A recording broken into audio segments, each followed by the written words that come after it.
This is Chandni Dinani welcoming you to magnet brains. और अब हम सॉल्व करने वाले हैं long answer type questions based on our chapter Nelson Mandela long walk to freedom.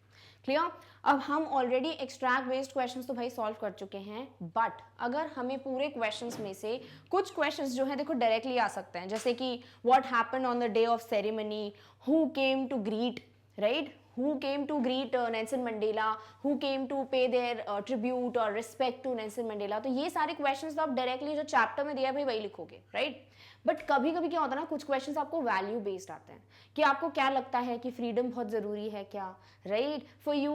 जैसे आपको कोई सेंटेंस दे दे, जैसे कि बेस्ट सेंटेंस है इस चैप्टर में, operation depth of operation creates the height of character, right. तो अगर आपको ये सेंटेंस दे दे और फिर लिखे इलैबोरेट और right your point of view, तो ये क्वेश्चंस क्या हो जाते हैं, वैल्यू बेस्ड, जहां पे आप अपना point of view put on करते हो but also mentioning the points from the chapter. ठीक है, हमेशा ये चीज ध्यान में रखनी है, कोई भी क्वेश्चन में आपका पॉइंट ऑफ व्यू पूछा जाए पर फिर भी आपको उस चैप्टर जिससे वो रिलेटेड है क्वेश्चन, उसके बारे में थोड़ी बहुत बातचीत जरूर करनी है। ठीक है, तो अब हम देखेंगे भाई यहाँ तो डायरेक्ट क्वेश्चंस या कुछ क्वेश्चंस जो वैल्यू बेस्ड होते हैं, जो कि अल्टीमेटली क्या होने वाले हैं आपके लॉन्ग आंसर टाइप क्वेश्चंस। चलिए फर्स्ट क्वेश्चन देखते हैं। First question is What does Nelson Mandela refer to as an extraordinary human disaster? देखो अब यहाँ पर आपको डायरेक्टली बोल दिया एक लाइन में। अब आपको नहीं पता अगर चैप्टर में कि एक्स्ट्रा ऑर्डिनरी ह्यूमन डिजास्टर क्या है, then you will not be ready to answer. But अगर आपने क्वेश्चंस बहुत अच्छे से देखे, वो भले ही एक्सट्रैक्ट बेस्ड हो या फिर आपने पूरा डिस्कशन चैप्टर का अच्छे से देखा है लाइन बाय लाइन, तो आपको याद आ जाएगा कि भाई एक्स्ट्रा ऑर्डिनरी ह्यूमन डिजास्टर यानी कि कैसे कोई कलर, रेस, इसके बेस पे ह्यूमन बींग्स को डिस्क्रिमिनेट कर सकता है, जो कि बिल्कुल क्या है, एक डिजास्टर है, राइट। और एक एक्स्ट्रा ऑर्डिनरी डिजास्टर यानी छोटा मोटा डिजास्टर नहीं, बहुत ही बढ़िया एक्स्ट्रा ऑर्डिनरी लेवल का डिजास्टर है कि कोई कलर के बेसिस पे, जो कि किसी पर्सन ने चूज भी नहीं किए, right, he was born with that, he was never given a choice कि आप कलर चूज करो, व्हाइट पीपल में आना चाहते हो या ब्लैक पीपल में, और उस चीज पे आप डिस्क्रिमिनेट कर रहे हो। तो ये क्या है, एक एक्स्ट्रा ऑर्डिनरी ह्यूमन डिजास्टर। तो ऑब्वियसली आप इस लाइन को तो अच्छे से समझाओगे, पूरा डिस्क्रिमिनेशन की बात करोगे, पूरा चैप्टर के बारे में भी आपको थोड़ा बहुत कुछ ना कुछ बताना पड़ेगा। ठीक है, चलिए देखते हैं प्रॉपर आंसर कैसे होगा इस क्वेश्चन का। Nelson Mandela refers to the apartheid policy of the white race against the black people as an extraordinary human disaster। देखो यहाँ पे डायरेक्टली पूछा है कि एक्स्ट्रा ऑर्डिनरी ह्यूमन डिजास्टर क्या है, राइट, किसको रेफर किया है as an extraordinary human disaster. तो आपको डायरेक्टली समझ आ जाएगा कि आपको एक वो वर्ड बताना है, राइट, जिसको उन्होंने बोला है डिजास्टर, और वो क्या है भाई, साउथ अफ्रीका में जो ये एपार्थाइड सिस्टम था उसे ही तो कहते हैं हम डिस्क्रिमिनेशन की पूरी जो लाइन आप बोलोगे उसे एक वर्ड में क्या बोलते हैं, एपार्थाइड सिस्टम। तो ये है आपका करेक्ट आंसर। ठीक है, कि एक्स्ट्रा ऑर्डिनरी ह्यूमन डिजास्टर है वो एपार्थाइड सिस्टम जो कि साउथ अफ्रीका में ब्लैक पीपल के अगेंस्ट व्हाइट पीपल जो है करते थे, वो है आपका एक्स्ट्रा ऑर्डिनरी ह्यूमन डिजास्टर। ठीक है, तो ये था प्रॉपर आपका one line two lines for this answer. अब इसे इलैबोरेट करोगे क्योंकि लॉन्ग आंसर है, शॉर्ट आंसर होता तो इतना लिख के छोड़ देते, राइट। अब आपको ये पूरा इलैबोरेट करना पड़ेगा कि होता क्या था इसमें। ठीक है, so white people snatch freedom from the coloured people of South Africa to whom the country belonged. White people क्या करते थे, उन्होंने स्नैच यानी कि जो चेन स्नैचिंग की बात करते हैं, खींच लेना। ठीक है, तो इन लोगों ने क्या किया था, व्हाइट पीपल ने उनकी पूरी फ्रीडम को खींच लिया था अपने से, राइट, रेस्ट्रिक्शंस पैदा कर दिए थे, उनकी पूरी फ्रीडम ले ली थी, ऐसा कह सकते हो। और वो भी उन लोगों से, ब्लैक पीपल से, कलर्ड पीपल से ऑफ साउथ अफ्रीका, जो कि खुद उस कंट्री के लोग थे, राइट, यानी व्हाइट पीपल तो थे ही नहीं इस कंट्री के, वो तो कोई दूसरी कंट्री के थे, बट उन्होंने आके वहीं के लोगों की फ्रीडम जो है वहीं पे छीन ली। तो ये बहुत बड़ी बात है, it's extraordinary and it's also a disaster. Clear? The black people were subjected to operation for long. जितने भी ब्लैक पीपल थे उनको बहुत ज्यादा डोमिनेट किया जाता था व्हाइट पीपल के द्वारा। तो हम क्या बोलते हैं कि उन्होंने ऑपरेशन जो है, ऑपरेशन वर्ड यहाँ पे यूज करोगे अच्छी बात है क्योंकि चैप्टर में दिया है। ठीक है, यानी वो जो डोमिनेशन था, वो जो नीचा दिखाया जाता था, वो बहुत ज्यादा सहन किया था ब्लैक पीपल ने। Clear? They were not even allowed to discharge their obligations to their own families, community and the country।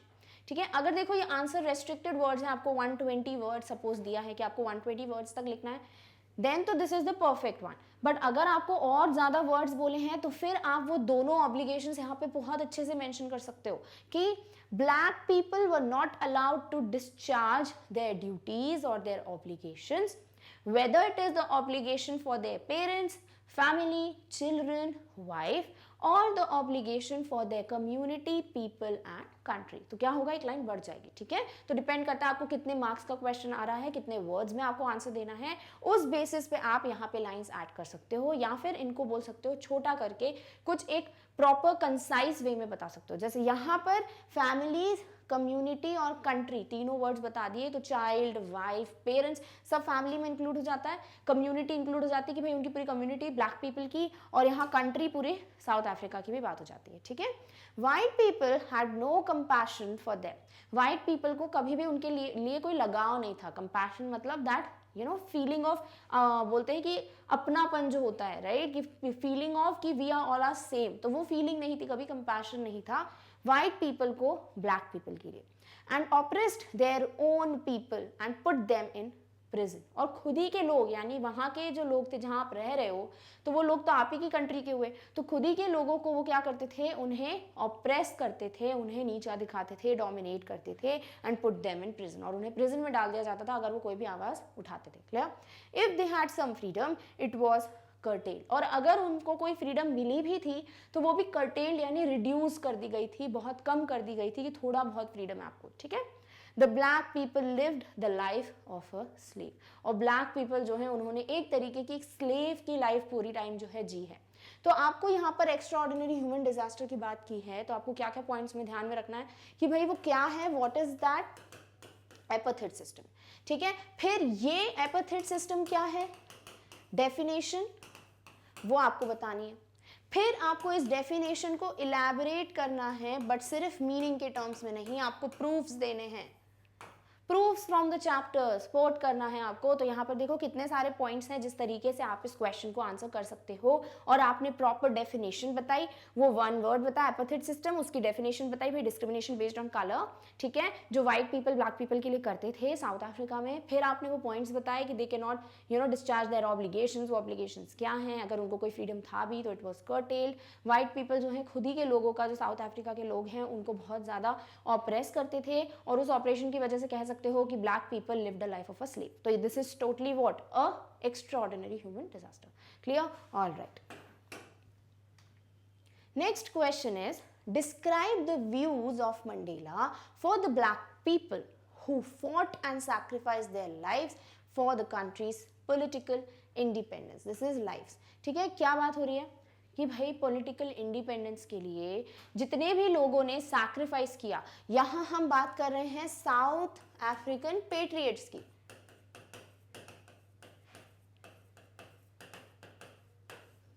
Right, यहाँ पे हम किसकी बात कर रहे हैं, साउथ अफ्रीकन पेट्रियट्स की. बट हमें अपना पॉइंट ऑफ व्यू नहीं बताना, हमें बताना है नेल्सन मंडेला का पॉइंट ऑफ व्यू. तो हर एक चीज जो क्वेश्चन में पूछी गई बहुत ध्यान से देखनी है, फिर आंसर करना है, ठीक है. तो यहाँ पे आप ये तो बताओगे कि भाई नेल्सन मंडेला का क्या मानना था कि वो जो लोग थे ना, वो उन लोगों का सम है नेल्सन मंडेला. नेक्स्ट क्या चीज़ याद आएगी आपको कि नेल्सन मंडेला ने बोला है कि जो उन्होंने अपनी लाइफ सैक्रिफाइस की है और जिस दिन के लिए की है वो ही दिन नहीं देख पाए, और वो जो लाइफ सैक्रिफाइस की है it can not be repaid और काउंटेड. राइट, तो ये सारे वर्ड्स आपको यहाँ पे मेंशन करने हैं जो चैप्टर से हैं, आपको खुद का पॉइंट ऑफ व्यू सिर्फ नहीं रखना. क्लियर. तो चलिए एक परफेक्ट आंसर देखते हैं कैसे कर सकते हो. Mandela always said that the political freedom was the result of sacrifices of thousands of black people who fought for that. Nelson Mandela हमेशा कहते थे कि भाई ये जो फ्रीडम हमको मिली है वो इस वजह से मिली है क्योंकि thousands of साउथ अफ्रीकन या फिर thousands of black people थे जिन्होंने अपनी लाइफ सैक्रिफाइस की, who fought for the freedom of south Africa. तो ये हमेशा नेल्सन मंडेला जो है पॉइंट रखते थे. Clear. He said that it could not be repaid. उन्होंने कहा कि भाई ये जो है ना ये रीपे नहीं किया जा सकता, यानी कि वो तो भैया अपना सैक्रिफाइस करके फ्रीडम के लिए फाइट करके चले गए, but they are no more. तो वो रीपे कैसे होगा, right, they are not there. तो आप किसी भी तरीके से वो वापस नहीं लौटा सकते उनकी लाइफ, वो सैक्रिफाइसेस. तो ये नेल्सन मंडेला का कहना था. He thought himself as the sum of all those African patriots. देखो हर एक पॉइंट यहाँ मेंशन करना चैप्टर से जो भी इससे रिलेटेड हो, ठीक है. तो उन्होंने हमेशा ये कहा था कि मैं हमेशा मानता हूँ कि जितने भी साउथ अफ्रीकन पेट्रियट्स हैं मैं उन सबका सम हूँ, ठीक है, मैं अकेला नहीं हूँ कि मैं अलग हूँ पेट्रियट, बल्कि मैं तो इन सबका सम हूँ, ठीक है। तो यानी अगर मैं यहाँ खड़ा हूँ तो वो सारे पेट्रियट्स यहाँ पर प्रेजेंट हैं जिन्होंने अपनी लाइफ सैक्रिफाइस की for the sake of freedom of the country. Clear? He regretted that he could not thank them, और उनको बहुत बुरा लगता था, रिग्रेट करते थे कि मैं उनको थैंक यू नहीं बोल पाया, कि thank you for fighting for our country, thank you for fighting for the freedom of the people, ठीक है। तो वो थैंक यू वो नहीं बोल पाए, तो इस चीज का हमेशा उनको रिग्रेट रहता था, उनको बहुत बुरा लगता था। Clear? He cursed the policy of apartheid that wounded the people of his country, which would take centuries to heal.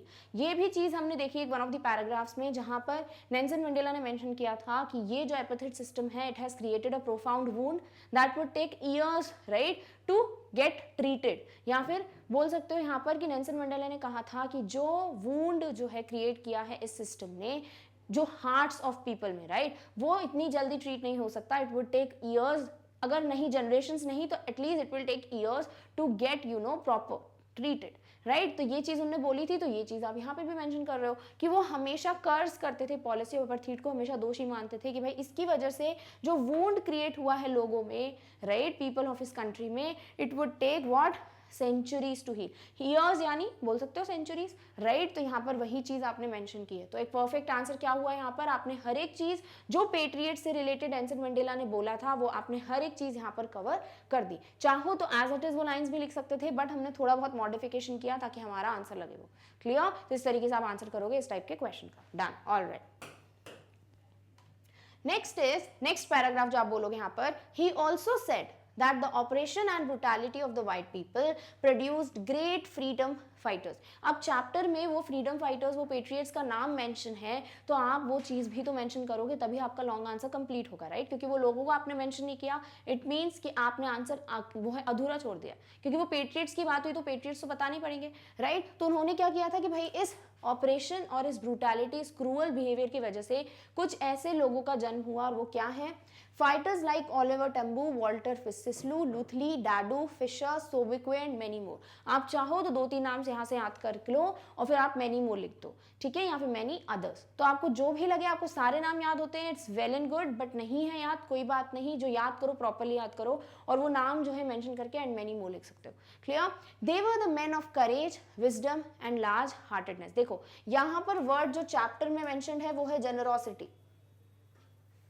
Right, but आप चाहो तो आप अपना मॉडिफिकेशन कर सकते हो, और जो कि यहाँ पे किया है, राइट। क्या लिखा है, they were the man of courage, wisdom and large heartedness, they really suffered a lot for the political freedom of the country. Clear? तो लिख सकते हो, hence because of these patriots of South Africa the complete country has freedom right now, या फिर because of the sacrifices made by the South African patriots, like ये जो भी है mentioned above, the South African people can live a life with freedom. They are able to witness first democratic government and a non-racial government. Clear? तो आप चाहो तो इस तरीके से एंड कर सकते हो। Done? All right. चलिए next question.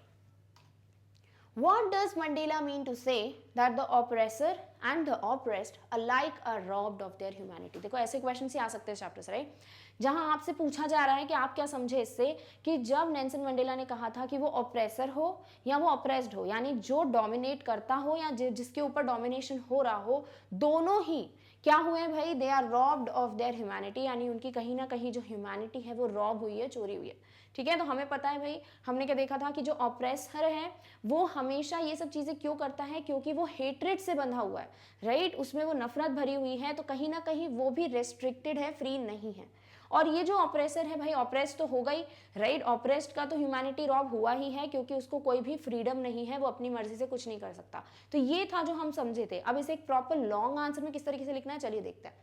Mandela is right in saying that the oppressor and the oppressed alike are robbed of their humanity. अब जो क्वेश्चन में मेंशन किया है वही आपने इस तरीके से अग्री कर दिया कि भाई नेल्सन मंडेला बिल्कुल सही कहते हैं, राइट। तो आपने क्या किया है, एक तरीके से अपने जो मार्क्स डिवाइडेड होंगे ना, मार्किंग स्कीम होगी अकॉर्डिंग टू सीबीएसई, उसमें से I think half of the mark तो आपको यही मिल जाएगा जब आप इस क्वेश्चन की लाइन को ही बता दोगे, ठीक है। अब इसे हमें इलैबोरेट करना है, तो किस तरीके से करोगे, everyone is obliged to discharge their duties whether personal और सोशल, but without freedom a man cannot do सो।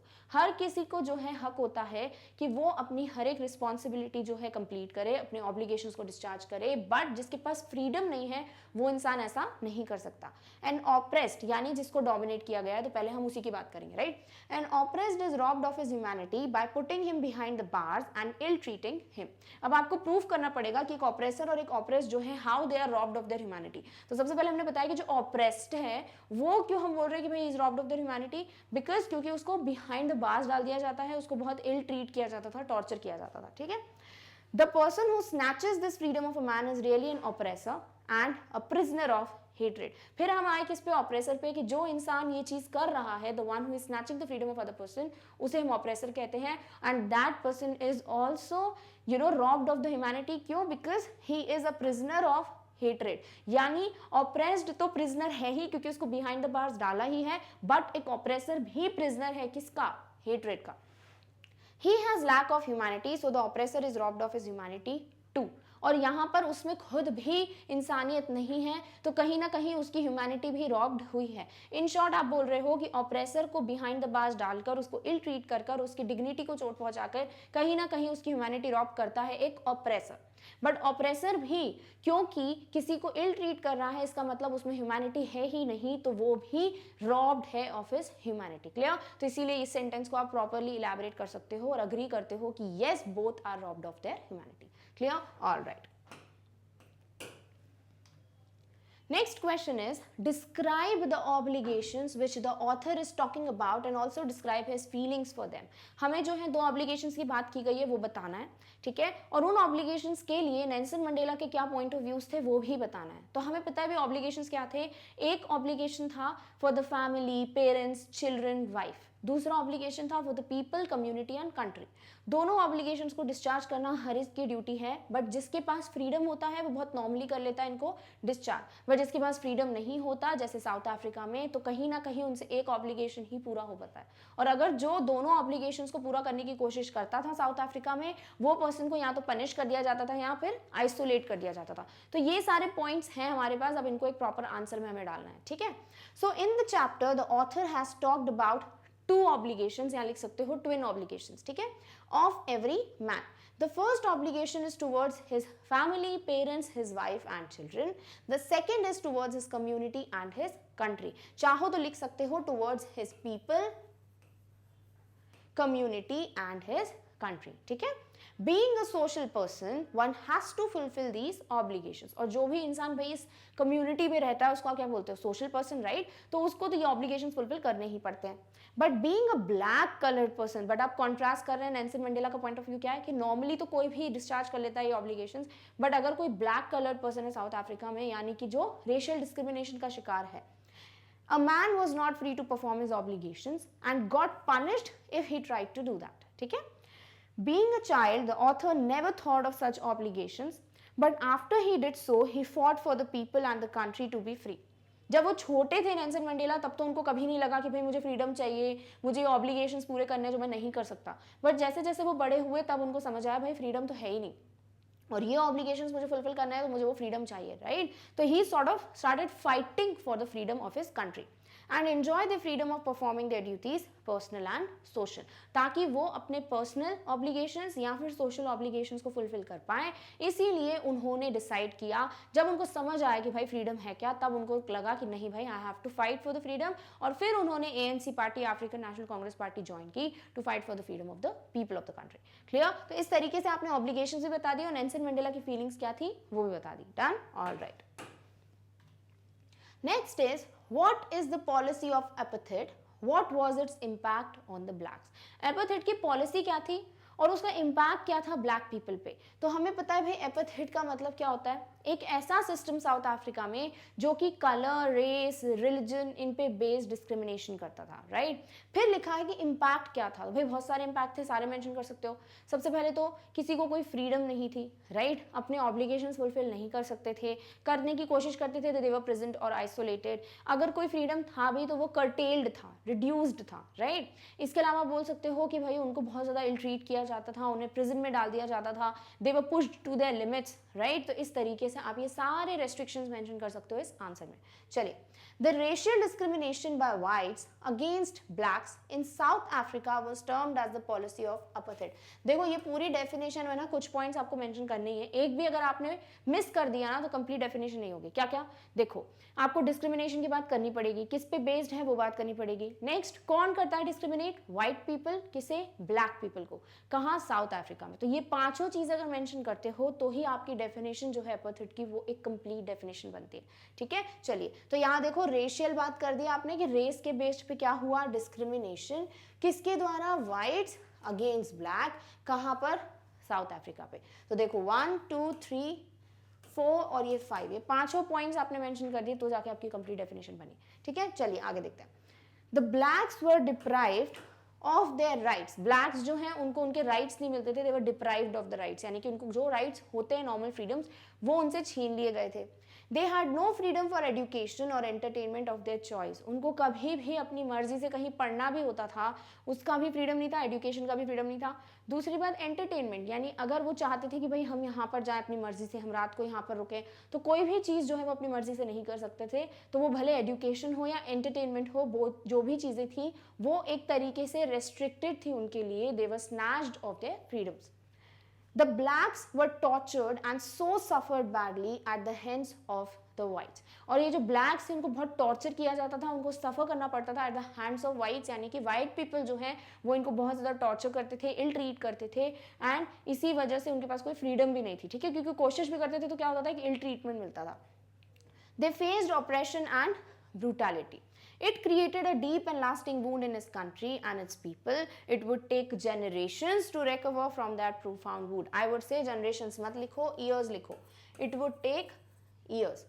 ठीक है, तो यहाँ पर आप क्या बोल सकते हो कि भाई ये चीज़ कि उन्होंने जो है ऑपरेशन और ब्रूटैलिटी फेस की थी, यानी कि ऑप्रेस्ड हुए, वो बुरा ट्रीटमेंट होता था, क्रूअल बिहेवियर उनको देखने को मिलता था। ये सारे पॉइंट्स आपको मेंशन करने हैं, ठीक है। फिर आप बोल रहे हो कि इसकी वजह से एक बहुत ही गहरा और बहुत टाइम तक रहने वाली चोट, वूंड जो है डेवलप हुआ था, और इसलिए क्या हुआ कि इट वुड टेक ईयर्स कि ये जो वूंड है वो ठीक हो पाए, भर पाए, यानी कि भले ही फ्रीडम मिल गया बट कहीं ना कहीं वो जो इल ट्रीटमेंट है वो तो रहेगा ही ना दिमाग में, तो उसको भी भरने में जो है बहुत टाइम लगेगा। इसीलिए ये जो अपार्थाइड सिस्टम था वो बहुत ही बुरा, एक एक्स्ट्राऑर्डिनरी ह्यूमन डिजास्टर था, इसीलिए कहा जाता है, ठीक है। तो आपने यहाँ पर पॉलिसी ऑफ अपार्थाइड क्या है और ब्लैक्स को क्या प्रॉब्लम्स फेस करने पड़ते थे वो भी यहाँ पर बहुत क्लियरली मेंशन कर दिया। Done, all right. Next question, describe the value of freedom for the human beings and how it is important for the growth of civilization and humanism as described in the lesson Nelson Mandela Long Walk to Freedom. ये है आपका sort of बोल सकते हो value based question, और इस type के ही questions आपको एक्सपेक्ट करने हैं आपके एग्जाम्स में, जहां आप अपना पॉइंट ऑफ व्यू भी रख पाओ in addition to what is mention in the chapter.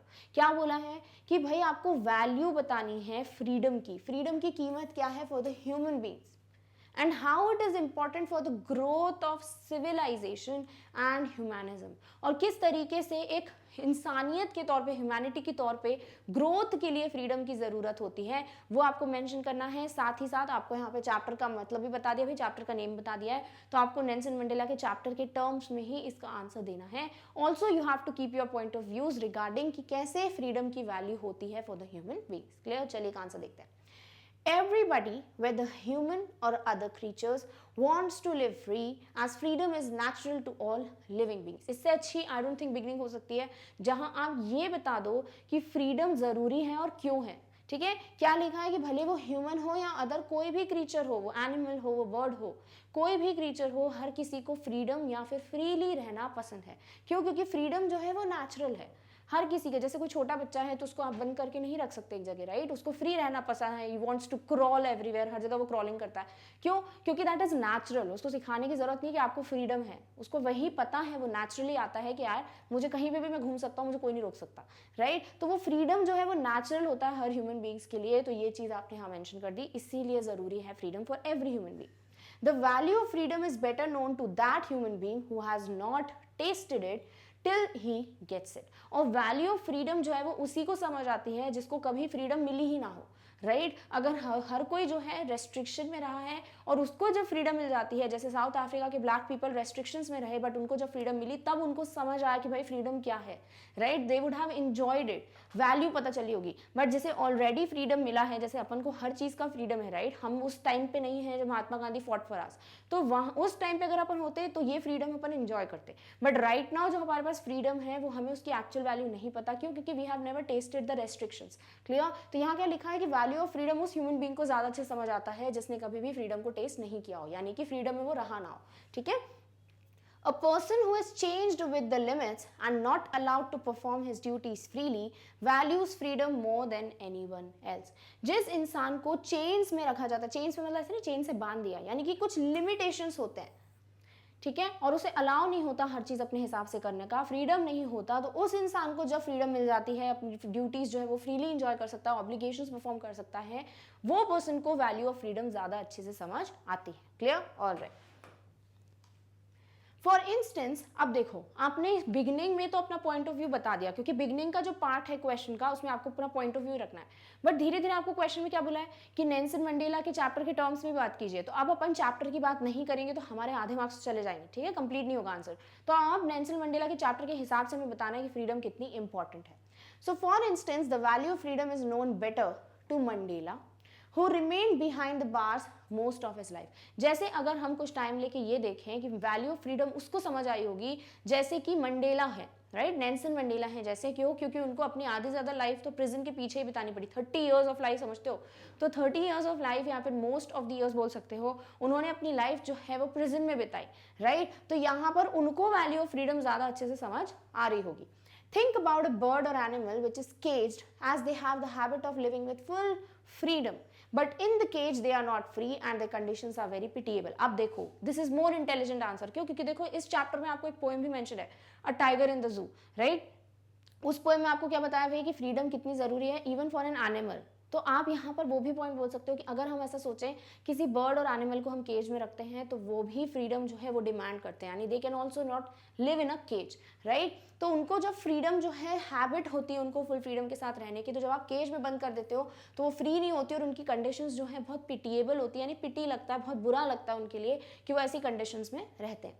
Similarly life becomes a hell if we are deprived of freedom, और उसी तरीके से किसी ह्यूमन बीइंग की लाइफ भी जो है हेल हो जाती है, यानी बहुत बुरी हो जाती है अगर उनको फ्रीडम नहीं मिलता। There is no growth of civilisation as it grows only when one has freedom. और जो क्वेश्चन में पूछा है कितना इंपॉर्टेंट है सिविलाइजेशन के ग्रोथ के लिए, तो आपने यहाँ लिख दिया कि भाई सिविलाइजेशन की ग्रोथ होगी ही नहीं अगर फ्रीडम नहीं होगा। Similarly humanism grows in the atmosphere of freedom, और उसी तरीके से ह्यूमैनिज्म भी सिर्फ और सिर्फ फ्रीडम के एटमॉस्फेयर में ही ग्रो करता है। तो this was the complete answer, जहां आपने ये भी बता दिया what is value of freedom, बाकी creatures, human beings, animals, birds सबसे रिलेट करके। दूसरी बात आपने ये बता दिया कि सिविलाइजेशन ह्यूमैनिज्म की ग्रोथ के लिए फ्रीडम बहुत ज़रूरी है। एंड द थर्ड थिंग जो आपने बता दिया वो ये था कि भाई नेल्सन मंडेला के चैप्टर में भी फ्रीडम की कैसे बात हो रही है। क्लियर? तो this was the complete answer for this question. Alright, next question. Next question is, discuss the scene of the inauguration ceremony. Who took oath in the ceremony? Why is the inauguration called a historic occasion for South Africa? देखो ये होते हैं आपके multiple parts में questions, ठीक है। अब इन questions में आपको क्या करना है, बाइफर्केट करना है कि किस क्वेश्चन में आपको कितना कितना मेंशन करना है। तो ऐसा ना हो कि आपने इस क्वेश्चन का आंसर दिया और फिर आप इस क्वेश्चन का आंसर स्टार्ट कर चुके हो लिखना और आपको लगता है नहीं यार मुझे यहाँ का एक पॉइंट था जो मैं बताना है, ठीक है। तो क्या करना है आपको प्रॉपर्ली अपने दिमाग में, ब्रेन में एक आउटलाइन बना लेनी है कि कौन कौन सी चीजें हैं जो मुझे मेंशन करनी है हर एक पार्ट के लिए, ठीक है। अब इस क्वेश्चन में आपको सीन है तो आपको सब बताना पड़ेगा। सीन यानी कि कैसा दिख रहा था, राइट, क्या जो सेरेमनी थी कहाँ पर हो रही थी, प्रिटोरिया में, यूनियन बिल्डिंग, एम्फी थिएटर, ठीक है। फिर आप यहाँ पे बता सकते हो कि बहुत सारे लोग आए थे, राइट, तो आप ये थोड़ा बहुत बता सकते हो इन द सीन। नेक्स्ट आपको क्या बताना है, हु टुक ओथ, किस किस ने ओथ ली भाई। तो 3 लोगों की बात हुई है, एक नेल्सन मंडेला, एक मिस्टर डी क्लर्क और एक थाबो मेकी, राइट। एक second deputy president, first deputy president and the first black president of South Africa. तो इन तीनों की बातें आपको यहाँ करनी है। नेक्स्ट पूछा है कि इनॉग्रेशन को एक हिस्टोरिक ओकेशन क्यों बोला है भाई, क्योंकि सबसे पहली बार ऐसा हो रहा था कि एक फेयरली और इलेक्टेड गवर्नमेंट आई थी by the people, first democratic government आ रही थी साउथ अफ्रीका की, फर्स्ट नॉन रेशियल गवर्नमेंट आ रही थी साउथ अफ्रीका की, and also first black president बन रहा था साउथ अफ्रीका का। तो इतनी सारी चीज़ें फर्स्ट हो रही थी, इसीलिए क्या था, एक हिस्टोरिक, जब भी कोई चीज़ फर्स्ट होती है तो वो हिस्ट्री में आ जाता है, राइट, हमेशा के लिए, उसी को आप बोलते हो हिस्टोरिक मोमेंट। तो आपने क्या बोला यहाँ पर कि ये जितनी भी चीज़ें आप बताओगे कि फर्स्ट टाइम ये हुआ था, that would give you the answer of the third part कि why it is known as the historic occasion in South Africa. Clear? चलिए, तो आंसर करते हैं सबसे पहले कि सीन क्या था, किस दिन हो रहा था, कहाँ हो रहा था, क्यों हो रहा था, वो सब मेंशन कर सकते हो इस पार्ट में। चलिए, it was the bright and clear day of 10th May 1994। Begin कहाँ से कर रहे हो कि भाई कहाँ से, किस दिन हुआ, किस तरीके का दिन था उस दिन, राइट, क्योंकि आपको सीन बताना है, यानी एग्जामिनर को वो चीजें दिखनी चाहिए, ठीक है। तो हमने क्या बोला, ब्राइट क्लियर डे, किस दिन, 10th May 1994। The inauguration ceremony took place in the Union Buildings Amphitheater in Pretoria. कहाँ हुआ वो प्लेस आपने बता दिया, तो this was the second point जो आप इस सीन को मेंशन करते हुए बता रहे हो। The most famous world leaders and representatives gathered there। कौन कौन आया था भाई, सीन में क्या कितने लोग थे, कौन था वो भी दिखेगा, राइट, कितने लोग की बात नहीं हुई है, बट हमें ये जरूर पता है कि कौन कौन आया था। तो हम क्या लिख रहे हैं यहाँ पर कि सबसे ज्यादा फेमस वर्ल्ड लीडर्स जो थे और जो डिग्निटरी थे या रिप्रेजेंटेटिव्स थे अलग अलग कंट्रीज के, वो भी वहां आए थे। The generals and police officers were also there. फिर हमने देखा था कि जो साउथ अफ्रीका के जनरल्स थे और जो पुलिस थे वो सब भी अपने रिस्पेक्ट पे करने के लिए आए थे। They had medals and ribbons on their chest. देख रहे हो कितनी तरीके से हम एक सीन क्रिएट कर रहे हैं ताकि एग्जामिनर को सब कुछ दिखे। South African jets, helicopters and troop carriers rode in perfect formation over the Union buildings। ठीक है, तो यहां तक आपने ये फर्स्ट पार्ट का आंसर दे दिया है कि जो क्या है, सीन ऑफ इनॉग्रेशन। ठीक है, दिन कौन सा था, डेट बता दिया आपने, कहां पर हुआ वो बता दिया, कौन कौन लोग आए थे वो बता दिए। ठीक है, तो इस तरीके से, और जो ऊपर जेट और हेलीकॉप्टर्स, इनकी मदद से जो नेशनल फ्लैग के स्मोक कलर्स थे, राइट, उनके ट्रेल्स बनाए जा रहे थे in the shape of chevron V, वो सब भी चीजें आप यहाँ पे बता सकते हो। क्लियर? तो वो हो जाएगा आपका complete answer for the first part. Second part क्या है भाई, 3 लोगों की बात करनी है जिन जिन ने ओथ ली। तो फर्स्ट किसने ली थी, सेकंड डेप्यूटी प्रेसिडेंट ने सबसे पहले ओथ ली थी। तो first of all Mister de Klerk, then Thabo Mbeki and then Nelson Mandela took the oath. चाहो तो यहाँ पर और अच्छे से इसे इलैबोरेट कर सकते हो कि first of all Mister de clerk, the second deputy president of South Africa, then Mr. Thabo Mbeki, the first deputy president of South Africa, and then Nelson Mandela, the first black president of South Africa, took the oath। Clear? तो ये थोड़ा और elaborate हो जाएगा कि इनकी positions क्या थी, किस चीज के लिए इन्होंने oath ली थी, that would be more appropriate। यहाँ पे positions भी mention कर दो। क्लियर? All right। फिर है कि इनॉग्रेशन सेरेमनी को हिस्टोरिक मोमेंट क्यों बोलते हैं, right. So the inauguration can be called a historic occasion for South Africa as on this day the first democratic government was installed. क्योंकि ये ही वो दिन था जिस दिन सबसे पहली democratic government of South Africa installed हुई थी, राइट। तो क्योंकि ये फर्स्ट टाइम हुआ था तो क्या हुआ, एक historic moment. It was an end of more than 3 centuries of the white rule। जो 3 centuries से white people का रूल चल रहा था, डोमिनेशन चल रहा था, उसका ही क्या था, एंड था उस दिन। Clear? Now Nelson Mandela became the first black president of South Africa। Again ये जो फर्स्ट की बात हुई है ना, यही तो बता रहा है हिस्टोरिक ओकेशन। तो सबसे पहली डेमोक्रेटिक गवर्नमेंट आई थी, सबसे पहले ब्लैक प्रेसिडेंट बन रहे थे साउथ अफ्रीका के, इसीलिए this inauguration ceremony was the historic occasion for the South African people. Clear? All right, तो this was the complete answer for the question 7। Next question is, what were Mandela's opinions about the first and the last decades of the 20th century? भाई Mandela ने क्या बताया आपको कि जो first decade था तब वाइट पीपल लोग जो है उन्होंने पैचअप कर लिया, रेशियल डिस्क्रिमिनेशन चालू कर दिया, जितने भी ब्लैक पीपल थे दे वर टॉर्चर्ड, इल ट्रीटेड, राइट। और फिर जो लास्ट डेकेड था तब इनके क्या थे भाई, 8th decade as a person, तब क्या हुआ, एक तरह से ये सिचुएशन ओवरटर्न हो गई, सब रेशियल डिस्क्रिमिनेशंस एंड हो गए, एक डेमोक्रेटिक गवर्नमेंट का फॉर्मेशन हुआ। Why does he say on the day of inauguration that he was overwhelmed with a sense of history. Very nice question. यहाँ पे आपसे पूछ लिया है कि क्यों ऐसा बोला उन्होंने, नेल्सन मंडेला ने, कि I am overwhelmed with the sense of history, right? क्यों? क्योंकि जब उन्होंने हिस्ट्री की सारी चीज़ें सोची कि भाई किस तरीके से वो जो सिचुएशन थी और उसकी बिल्कुल उल्टी सिचुएशन अभी हुई है जो एकदम से अनइमेजिनेबल थी, राइट? एकदम से हर कोई कोशिश करता है बट ऐसा नहीं होता कि हो जाएगा, तो इस तरीके से वो ओवरवेल्म्ड हो गए थे उस सेंस ऑफ हिस्ट्री से. चलिए इसका आंसर देखते हैं. On the day of the inauguration, the speaker's mind went back to history. He remembered that during the first decade, when the whites ruled over South Africa and they made a discrimination against the blacks. क्या हुआ था भाई, Nelson Mandela एकदम से बात करते करते उस हिस्ट्री के टाइम में चले गए. फिर उन्होंने याद किया कि भाई उनको याद आया कि जो फर्स्ट डेकेड था 20th सेंचुरी का, तब जो है रेशियल डिस्क्रिमिनेशन चलता था और white people used to dominate, ill treat, torture the black people. They built a system of racial discrimination against the blacks. चाहो तो यहाँ नाम लिख सकते हो. They built a system called apartheid of racial discrimination against the blacks. Their behavior was full of cruelty. They meted out inhuman treatment to the blacks. वो क्या करते थे, पूरी तरीके से एक inhuman treatment देते थे. They used to met an inhuman treatment to the people, to the black people. Clear? But now, अब देखो इतना सब कुछ हमने सिर्फ ये नहीं बताया कि हुआ क्या था, हमने सब चीज़ें बता दी. क्या? एक तो डिस्क्रिमिनेशन वाला सिस्टम था, अपार्थाइड. दूसरी बात, यहाँ पर लोगों को जो है डोमिनेट किया जाता था, लोगों पे उनको इल ट्रीट किया जाता था, बुरी तरीके से व्यवहार किया जाता, इनह्यूमेन जो है बिहेवियर था. अब इन चीज़ों को आप अच्छी तरीके पॉजिटिव वर्ड्स यूज करते हुए लास्ट डेकेड को समझाओगे, ठीक है.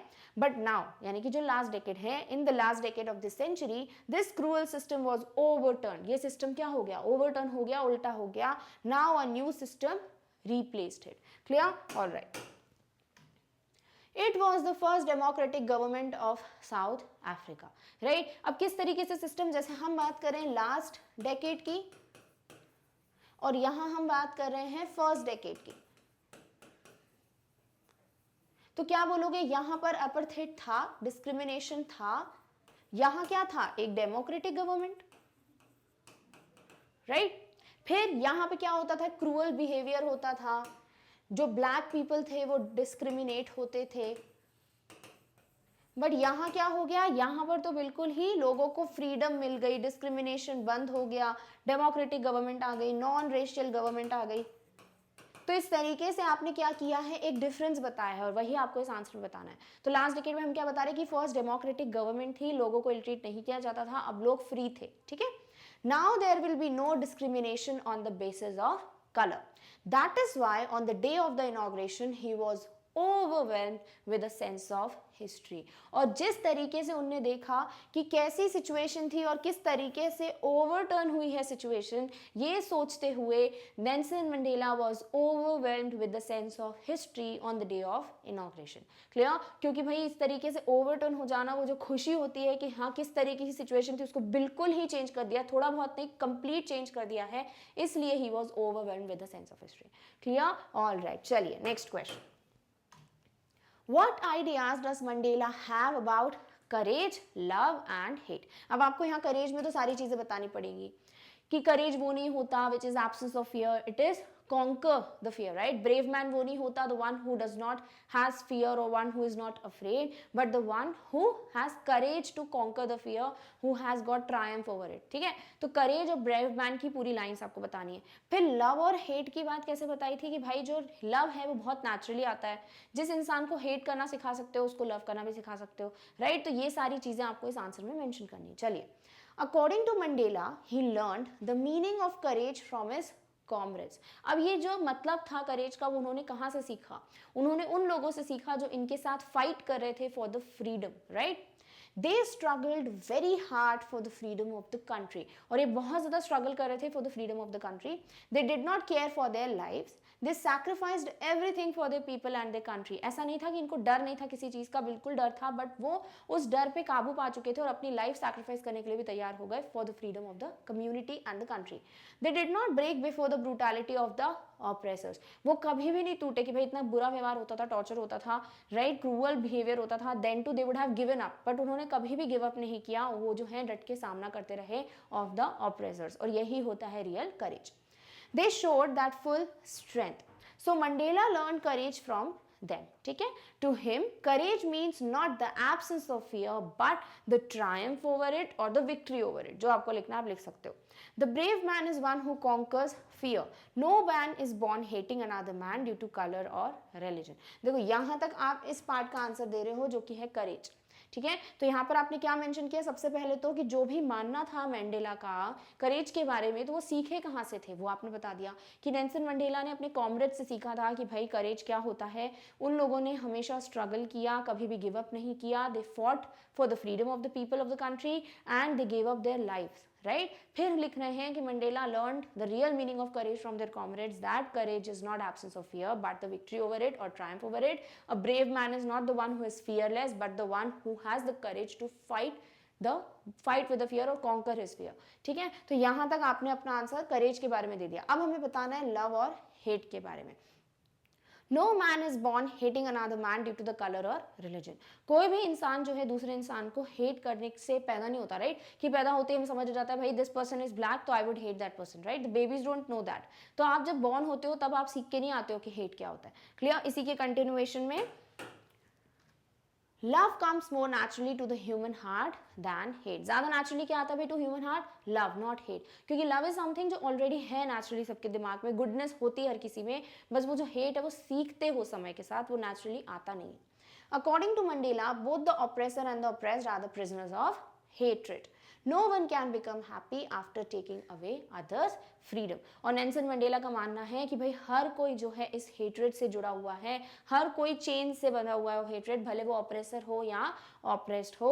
और जो भी इंसान किसी का फ्रीडम स्नैच करता है that person can never be happy. तो इस तरीके से उन्होंने अपना लव और हेट के बारे में बात बताया. चाहो तो एट द एंड ये भी लिख सकते हो कि Nelson Mandela has beautifully said that the goodness in human, the flame of goodness in human beings can be hidden but not extinguished, which means that every human being has the sense of goodness, kindness, humanity in them. It's just the condition or circumstances that the person choose to love or hate someone. Clear, तो इस तरीके से आप इस answer को and भी कर सकते हो. डन, जितने मॉडिफिकेशन अभी कर सकते हो उतने करने की कोशिश करो ताकि फाइनल एग्जाम्स के लिए आपको एक प्रॉपर आंसर पता हो कि मुझे किस तरीके से क्या क्या आंसर्स मेंशन करने हैं. Clear, all right. Next question. What differences came in Mandela's opinion about the meaning of freedom when he was a little boy and when he became young? बहुत अच्छा क्वेश्चन है, बहुत चांसेस इसके आने के. Right, क्या कि नेल्सन मंडेला ने दो कॉन्ट्रास्टिंग सिचुएशंस की बात की है. जब वो छोटे थे उनके लिए फ्रीडम अलग चीज़ थी, बट जब वो यंग मैन बने, बड़े हो गए, तब उनके लिए फ्रीडम क्या था रियल वो उनको समझ आया. राइट, क्योंकि ये तो इल्यूजन था. उन्होंने बोला जो मैं बचपन में मुझे फ्रीडम लगता था एक ट्रांजिटरी फ्रीडम था, टेम्पररी फ्रीडम था, इल्यूजन था.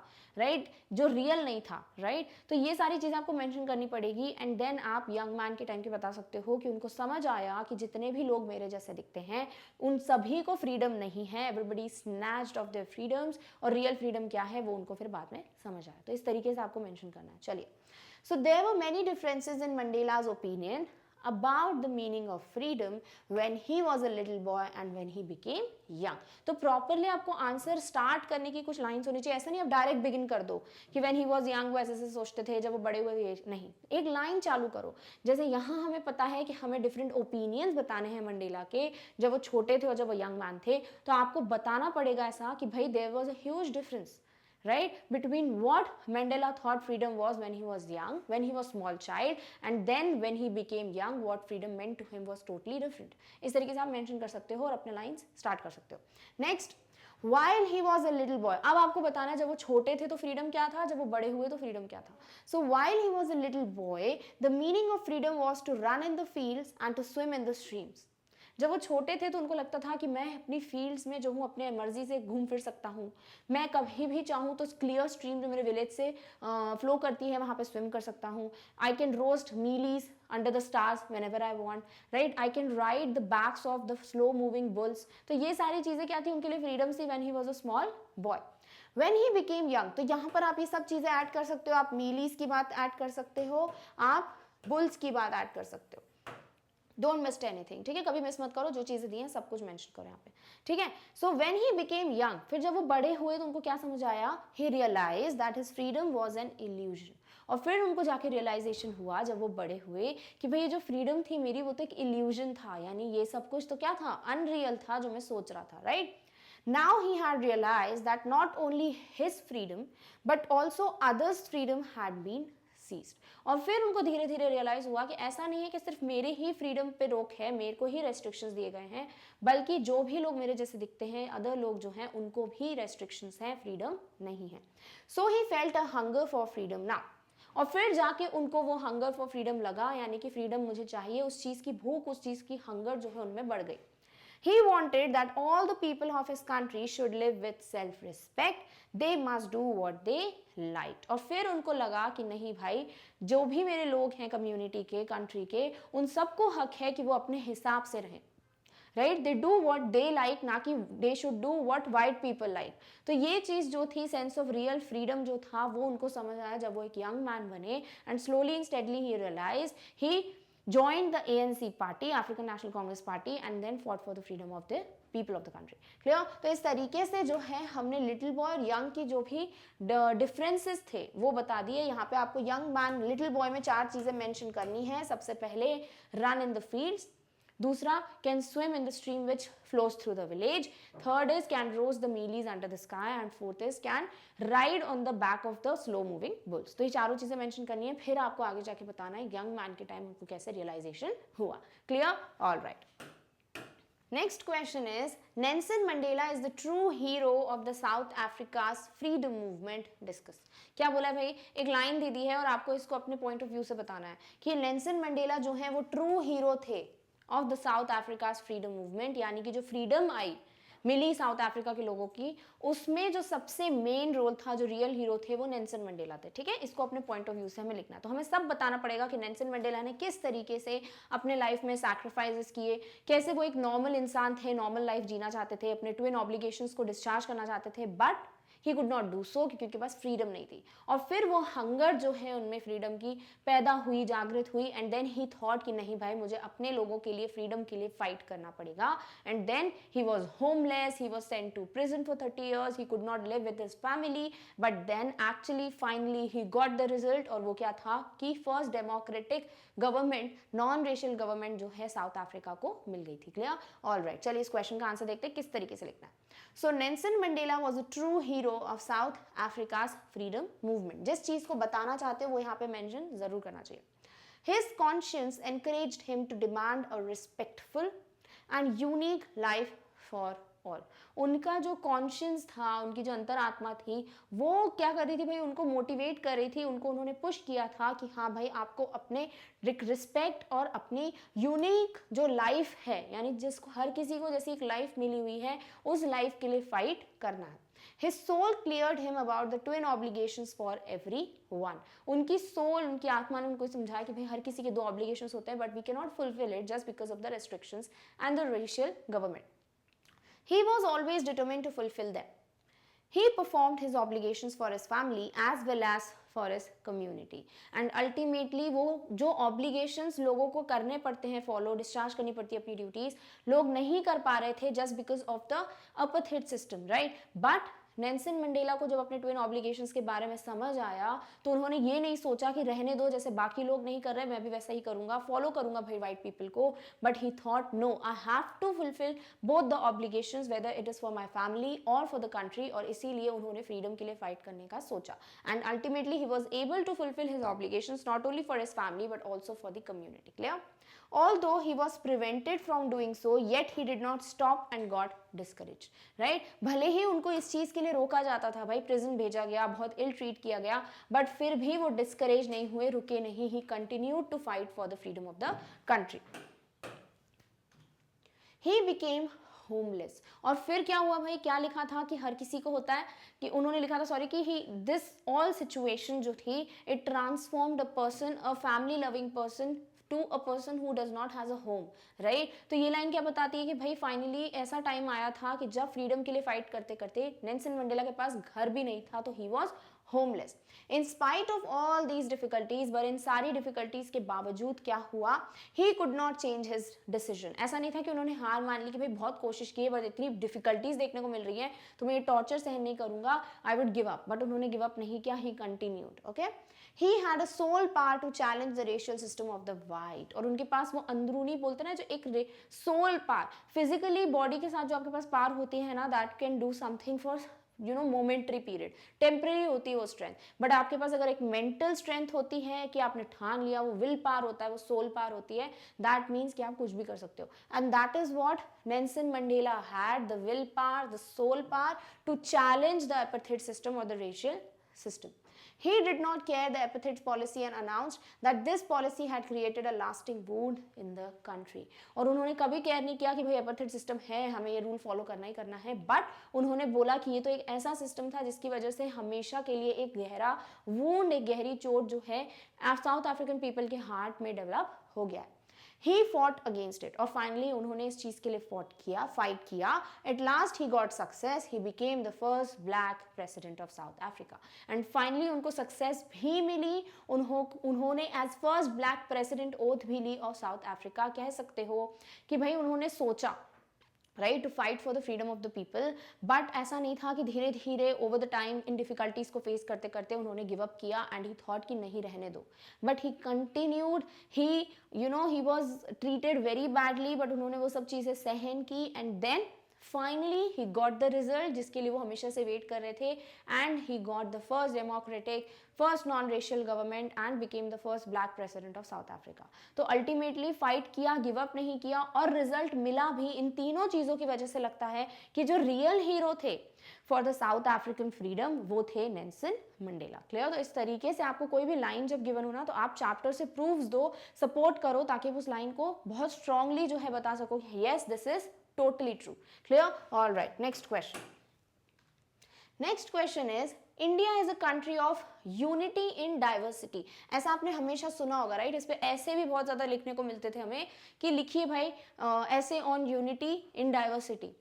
इसका मतलब क्या होता है कि भाई इतने टाइप के लोग हैं इंडिया में. देखो वेरियस पीपल रहते हैं, अलग अलग रिलीजन के, अलग अलग कास्ट के, कलर के, राइट, क्रीड के, जेंडर के. तो आप क्या बोलते हो कि ये इतने सारे लोग एक साथ रहते हैं इंडिया में, तो this is what unity in diversity. यानी इतने डिफरेंट जो बोल सकते हो लोग रहते हैं, बट सब एक साथ रहते हैं. तो this is a very beautiful line कि India is what, a unity in diversity. Can you explain any type of discrimination in India on the basis of colour और क्रीड? और आपको क्या लगता है कि भाई भले ही यूनिटी इन डाइवर्सिटी है, फिर भी क्या कोई डिस्क्रिमिनेशन है इसमें? तो फॉर सॉर्ट ऑफ हम बोल सकते हैं कि ये एक डिबेट है कि इंडिया में डिस्क्रिमिनेशन है या नहीं है. आई वुड सजेस्ट भाई हमेशा कोशिश यही करो कि आप यहाँ पर चालू मत हो जाओ कि हाँ डिस्क्रिमिनेशन है और आप पॉइंट्स भी प्रूव कर रहे हो. नहीं, always try to write positive answer. जहां पर जरूरी, ऑब्वियसली अगर यहाँ पर व्हाइट पीपल के अगेंस्ट कुछ लिखना होता तो ऑब्वियसली आप वही लिखते जो चैप्टर में बताया है कि they treated very badly. But यहाँ पर आपको बोला है कि आपको अपने पॉइंट ऑफ व्यूज रखने हैं अपनी कंट्री के बारे में. तो try to write the things which proves कि देयर इज नो डिस्क्रिमिनेशन, जो कि है भी, राइट, कि कोई डिस्क्रिमिनेशन नहीं है, कोई एपिथेट सिस्टम टाइप कुछ नहीं है यहाँ पर. तो आप वो लिख सकते हो. डेमोक्रेटिक गवर्नमेंट है वो मेंशन कर सकते हो. डिफरेंट टाइप के लोग रहते हैं, रिलीजन है, ये सब. यानी यूनिटी इन डाइवर्सिटी को पहले तो आपको प्रूव करना पड़ेगा, मीनिंग बताना पड़ेगा, देन आप धीरे धीरे बताओगे कि नहीं भाई कोई डिस्क्रिमिनेशन नहीं है. चलिए एक सैंपल आंसर देखते हैं. India is a very wide country, बहुत बड़ी कंट्री है India. In spite of that India is a country of unity in diversity. और फिर भी इतनी बड़ी कंट्री होने के बावजूद, इतने डिफरेंट लोगों के बावजूद क्या है ये एक यूनिटी इन डाइवर्सिटी है. सब लोग एक साथ रहते हैं. There are different religions in it. आप समझा रहे हो आप यूनिटी इन डाइवर्सिटी, यानी डाइवर्सिटी का मतलब क्या है? There are different religions in it. We can find different dresses. लिख सकते हो attires, ठीक है, lifestyle and food habits in India. यानी हर चीज़ में वैरायटी, आपको डाइवर्सिटी मिलती है कि भले वो अटायर्स हो, हर कोई का अपना अपना डिफरेंट अटायर, राइट. अगर कोई पंजाबी रहता है तो पंजाबी का अपना अटायर है, कोई हिंदू रहता है हिंदू का अपना डिफरेंट अटायर है, कोई मराठी है, एवरीथिंग, राइट. हर किसी का अपना अपना अटायर है. तो हम क्या बोल रहे हैं यहाँ पर कि इतने डिफरेंट लाइफ स्टाइल्स हैं, डिफरेंट फूड हैबिट्स हैं, डिफरेंट अटायर्स हैं, फिर भी क्या है, यूनिटी इन डाइवर्सिटी है. Very nice point, right.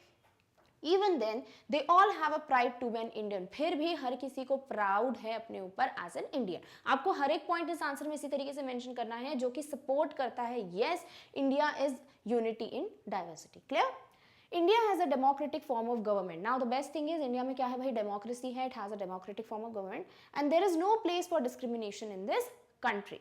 There is no place for color prejudice in it, यानी कि आपने यहाँ मेंशन कर दिया भाई ये एक डेमोक्रेटिक गवर्नमेंट है, तो यहाँ पर कोई भी जगह नहीं है डिस्क्रिमिनेशन के लिए, कोई भी जगह नहीं है वो कलर प्रेजुडिस, यानी कि पुरानी सोच लेके नहीं, एक ओपिनियन लेके नहीं रखना है कि भाई इसका कलर ब्लैक है तो इसको हमें ट्रीट ऐसे करना है, ये वाइट है उसको ऐसे ट्रीट करना है, ये कोई रिलीजन का तो इस तरीके से ट्रीट करना है, ऐसा कुछ नहीं है। इंडिया में एक डेमोक्रेटिक गवर्नमेंट है, हर किसी को राइट्स मिले हुए हैं, लॉज हर किसी के लिए, फ्रीडम है और कोई भी जगह नहीं है for the discrimination. Clear? Alright. In India, everyone has a right to get education, to appear in competitions and to live at any place. अब आपको ये प्रूफ भी तो करना पड़ेगा कि फ्रीडम है कि नहीं, तो आप क्या लिख रहे हो कि भाई इंडिया में कोई भी अपनी पढ़ाई कंप्लीट कर, ऐसा तो कुछ है नहीं कि स्कूल में इन्हीं लोगों को एडमिशन मिलेगा, राइट? तो एजुकेशन हर कोई अपनी मर्जी से ले सकता है, फ्रीडम है टू एडुकेट देमसेल्व्स, फ्रीडम है अपनी मर्जी से कहीं भी रहने का, फ्रीडम है किसी भी कंपटीशन में पार्ट लेने का, कोई कॉम्पिटिटिव एग्जाम देने का, यानी कहीं पे भी ऐसा नहीं होता कि डिस्क्रिमिनेशन होता है कि ये एग्जाम्स में नहीं बैठ सकते, राइट? तो आप प्रूफ दे रहे हो इसे कि हाँ भाई डेमोक्रेटिक गवर्नमेंट है and there is no place for discrimination. There is no discrimination among Indians on the basis of caste, creed and colour. और आपको अपार्थाइड सिस्टम से रिलेट करते हुए बताना है कि नहीं भाई कास्ट, क्रीड, कलर किसी के भी बेसिस पे डिस्क्रिमिनेशन नहीं होता है इंडिया में। Indians can live in any state, India में कितने सारे स्टेट्स हैं, आप किसी भी स्टेट में जाके रह सकते हो, कहीं पे भी कोई रेस्ट्रिक्शन नहीं है कि भाई इस स्टेट का इंसान इस स्टेट में आके रह नहीं सकता। There is no colour discrimination in India, it is good for all Indians that our constitution has given equality to all, there is no place for discrimination in Indian constitution. और सबसे best चीज क्या है कि भाई यहाँ पर everybody has a right to live their lives according to what they are, according to the rights and equality जो कॉन्स्टिट्यूशन देता है। तो यहाँ पर बहुत ही पॉइंट लिखा है कि हर एक इंडियन जो है बहुत ज़्यादा बोल सकते हो लकी इनफ है, जस्ट बिकॉज क्योंकि एक कॉन्स्टिट्यूशन है, कॉन्स्टिट्यूशन में डिफाइंड लॉज है, इक्वालिटी है और हर एक इंसान को इक्वल फ्रीडम मिलती है। तो there is no discrimination in India and yes India is a unity in diversity. Clear? तो इस तरीके से आपने क्या किया, अपना प्रॉपर पॉजिटिव आंसर दिया, आपने प्रूफ भी कर दिया कि हाँ भाई डिस्क्रिमिनेशन नहीं है and why it is known as unity in diversity वो भी बिगनिंग में आपने समझा दिया। क्लियर? तो this was one of the questions जो कि लिंक्ड है चैप्टर से, बट डायरेक्ट क्वेश्चन नहीं है, तो वैल्यू बेस्ड कह सकते हो कि आपका क्या मानना है। Clear? Alright. Next question is, why did such a large number of international leaders attend the inauguration? What did it signify the triumph of? अब क्वेश्चन जो है आपके नेल्सन मंडेला के चैप्टर में दिया हुआ है कि बहुत सारे इंटरनेशनल लीडर्स अराउंड 140 कंट्रीज से लोग आए थे टू विटनेस दिस सेरेमनी, और इसमें फिर ये भी बताया गया है कि this was Triumph of something, तो वो विक्ट्री किस चीज की थी ये सब हमको यहाँ पे बताना है। Clear? So a large number of international leaders attended the installation ceremony of first democratic non-racial government in South Africa. देखो यहाँ पर आप डायरेक्टली लिख देते हैं इनॉग्रेशन, तो वो तो क्वेश्चन में भी मेंशन्ड है, आपको कुछ तो डिफरेंट बताना पड़ेगा, तो आपने क्या लिख दिया यहाँ पर कि सेरेमनी किस चीज की थी, first democratic non racial government कहाँ की, साउथ अफ्रीका की। तो एक तरीके से ये कंप्लीट इंट्रोडक्शन हो गया। It was the end of apartheid in South Africa. It was a common victory for justice, for peace and for human dignity. और ये common victory थी, यानी हर किसी के लिए victory थी, वो सिर्फ साउथ अफ्रीका नहीं, all the countries सबके लिए क्या थी, जीत थी, triumph था, victory थी for the peace, dignity and justice. Clear? Now the international community and supported that cause of South Africa, और ये जो था रीजन था फॉर द विक्ट्री या फिर सेरेमनी, इन सब चीज़ों को सपोर्ट कर रहे थे सारे international leaders. It signified the Triumph of humanity against operation, fear and discrimination. और ये जो था कि भाई सारे इंटरनेशनल लीडर्स जो हैं, पहली बार इतनी बड़ी गैदरिंग हो रही थी साउथ अफ्रीका में, तो ये पूरी जो गैदरिंग थी, सेरेमनी थी, ये क्या बताती है, ये बताती है कि भाई विक्ट्री हुई है, जीत हुई है किसकी, Triumph of humanity against operation, कि भाई जो भी लोग इनह्यूमन होते हैं, क्रूअल होते हैं, ब्रूटल होते हैं, इस तरीके से जो ट्रीटमेंट होता है, इस ट्रीटमेंट की कभी जीत नहीं होती, हमेशा ह्यूमैनिटी जीतती है against the operation. Fear and discrimination, और डर और डिस्क्रिमिनेशन भी कभी नहीं जीतते, यानी हमेशा good wins over evil, right? तो वो आप यहाँ पे मेंशन कर सकते हो। Both the oppressor and the oppressed were liberated, और भले वो ऑपरेसर हो या ऑपरेस्ड हो, दोनों ही लिबरेट हो गए। भाई जो ऑपरेस्ड है वो तो ऑब्वियसली उसको फ्रीडम मिल गया, बट जो ऑपरेसर है, जिस तरीके के वो ट्रीटमेंट कर रहा था, वो हेट्रेड था उसके अंदर, वो उन सब चीज़ों से फ्री हो चुका था। क्यों? क्योंकि अब उसको डिस्क्रिमिनेट नहीं करना पड़ेगा, तो ये उनके लिए भी अच्छा है, क्योंकि अब वो भी अपनी फ्रीडम के साथ लाइफ जी पाएंगे। Clear? All right. So with this, we come to an end of our topic, which is long answer type questions based on the topic Nelson Mandela Long Walk to Freedom. अब आपको कितने भी questions आए, वो last question ही क्यों ना हो, आपको जो जो पूछा आपने टू द पॉइंट बता दिया, बट इलेबोरेट करना है उसको, राइट? अपने पॉइंट ऑफ व्यूज भी डालने कि हाँ भाई इस तरीके से ये आंसर जो है कंप्लीट सेंस में दे रहा है. अगर कोई लाइन दी है आपको इलेबोरेट करनी है, तो आपको वो लाइन को मेंशन करते हुए उसको डिफाइन करते हुए फिर आंसर को बिगिन करना है, ठीक है? कोई भी चैप्टर में मेन इंपॉर्टेंट पॉइंट है उसे हमेशा नोट डाउन कर लो कि भाई 140 कंट्रीज आए थे, कहाँ पर हुआ था सेरेमनी, किस डेट पे हुआ था, उसे ऑटम डे क्यों कहा था. तो ये सारी चीजें जो है ना, तो एनसीईआरटी सॉल्यूशंस और इस तरीके के extra questions, extract based questions, ये सब आपने अच्छे से प्रिपेयर कर लिए, वो क्या प्रिपेयर कर लिए, तो ये पूरा चैप्टर भी आपका प्रिपेयर हो गया. Clear? So I hope you are all done with the second chapter which is Nelson Mandela long walk to freedom. अब इस चैप्टर में आपको जो मेन पोएम गिवन है वो है a tiger in the zoo. तो अब टाइगर इन द जू पे भी हमें एक्सट्रैक्ट बेस्ड क्वेश्चंस और लॉन्ग आंसर टाइप क्वेश्चंस करने हैं. This we will discuss in the next video. And जो अदर पोएम्स हैं, द पैंथर, द टाइगर, उस पर सिर्फ एक क्वेश्चन था आपकी बुक में, वही क्वेश्चन आपको आ सकता है. उसके अलावा जूस की इंपॉर्टेंट है या नहीं, इसके अलावा आई डोंट थिंक कोई भी क्वेश्चन है उन दो पोएम्स पे. तो we will not do any type of extract based और क्वेश्चंस ऑन दैट, बिकॉज वो एक्स्ट्रा पोएम्स हैं, वो मेन पोएम्स नहीं है आपके चैप्टर की, वो सिर्फ एक क्वेश्चन के लिए आपको पोएम्स गिवन थी. तो उन पोएम्स पे आपको क्वेश्चंस करने की कोई जरूरत नहीं है. आप बस उन पोएम का मीनिंग समझ चुके हो, उनके वर्ड्स पता है आपको. वो एक जो पर्टिकुलर आपको पूछा गया था कि जूज इंपॉर्टेंट है कि नहीं, बट वही एक क्वेश्चन है जो उस पर बेस्ड आ सकता है. क्लियर? तो चलिए अब हमें a tiger in the zoo पे बहुत सारे क्वेश्चन सॉल्व करने हैं, but this we will do in the next video very soon. Till then take care of yourself. और इस टॉपिक की नोट्स की लिंक आपको डिस्क्रिप्शन बॉक्स में मिल जाएगी. Thank you so much for watching. Bye.